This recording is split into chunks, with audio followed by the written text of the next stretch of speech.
जय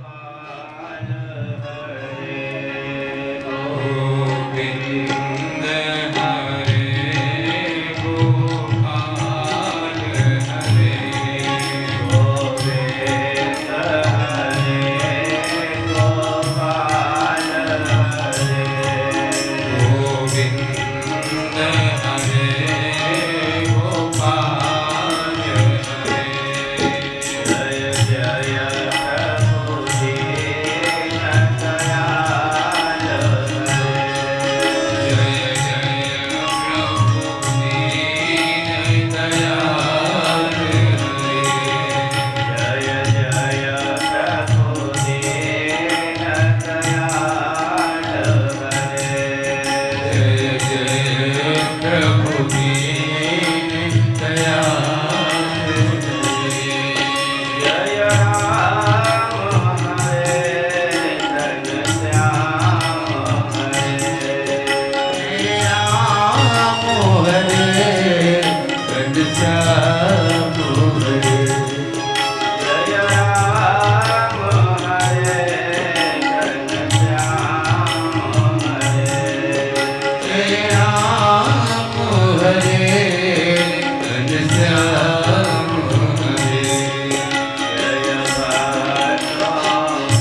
चरणकमलेभ्यो नमः।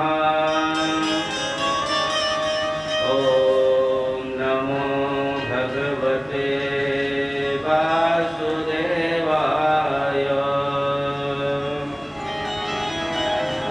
मैत्रेय उवाच मनोस्तु शतरूपायां तिस्रः कन्याश्च जगिरे। आभूतिरदेवभूतिश्च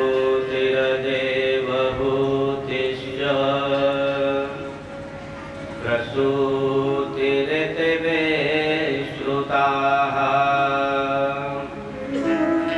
आकूतिं रुचये प्रादाः दपिधात्रिमतीं नृपः। पुत्रिका धर्ममाश्रित्य शतरूपानुमोदितः।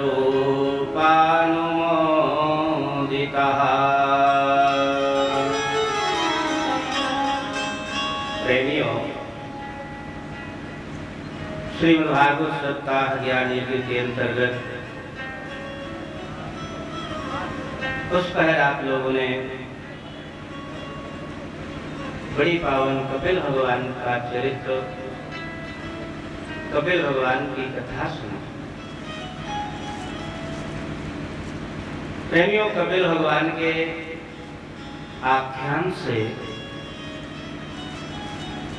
हम और आप लोगों को एक शिक्षा प्राप्त होती है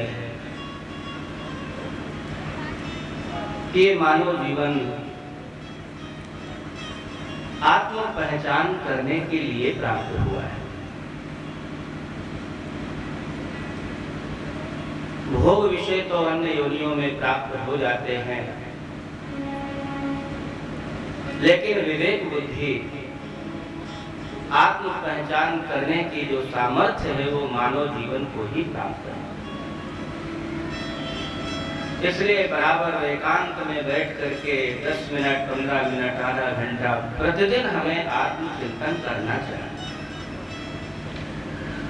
भगवान ने हमें ये जीवन क्यों दिया, संसार में हम किस लिए आए हैं, हमारे क्या कर्तव्य हैं, हमें क्या करना चाहिए और हम क्या कर रहे हैं,